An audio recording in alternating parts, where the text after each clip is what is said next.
Hello viewers, Baakiyalakshmi promo பாக்கியா கோபி உங்களை பற்றி மட்டும்தான் எப்போ பார்த்தாலும் பேசிட்டு இருக்காங்க.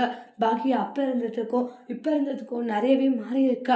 அது இல்லாத இந்த அளவுக்கு நல்லவளா இருக்கா. பாக்கியாவுடைய மனசை புரிஞ்சுக்காத நான் நிறைய நோகடிச்சிட்டா அப்படின்ட்டு கோபி ஒவ்வொரு முறையும் உங்களை பற்றி மட்டும்தான் பேசிட்டு இருக்காங்க. ராதிகா, உங்கள் புருஷத்துக்காக என்னை பற்றி பேசணும், உங்கள் புருஷனை பற்றி பேசினாரையும் அவரை பற்றி ஒரு நாளும் நான் நினச்சதில்லை. ஏன்னா அவர் என்னை விட்டுட்டு போனதுக்கு நான் தான் அவருக்கு நன்றி சொல்லணும். ஏன்னா இப்போ அந்த அளவுக்கு நான் சந்தோஷமா இருக்கேன். அவர் கூட நான் இருந்த வரைக்கும் சந்தோஷமா இருந்தேனான்னு கேட்டா கண்டிப்பா நான் சந்தோஷமா இருந்ததில்ல. ஆனா இன்னைக்கு நான் அவ்வளோ ஹாப்பியாக இருக்கா. அதுக்கு காரணம் அவர் என்னை விட்டுட்டு போன அந்த ஒரு காரணம் தான்றாங்க.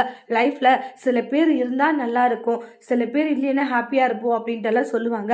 ஆனால் அது இந்த விஷயத்தில் கரெக்டாக இருக்கு. ஏன்னா நான் அந்த அளவுக்கு சந்தோஷமாக இருக்கேன்ட்டு ரொம்பவே ஹாப்பியாக பேசிட்டு இருக்காங்க. பாக்கியே பேசுறதெல்லாம் கோபி கேட்டுட்டு ரொம்பவே வருத்தப்படுறாங்க. அதோட இந்த பிரமவை முடிச்சிருக்காங்க. இனி வரக்கூடிய எபிசோடில் என்ன மாதிரி ஒரு டோஸ்ட் வரப்போகுதுன்ட்டு வெயிட் பண்ணி பார்க்கலாம். தேங்க்யூ.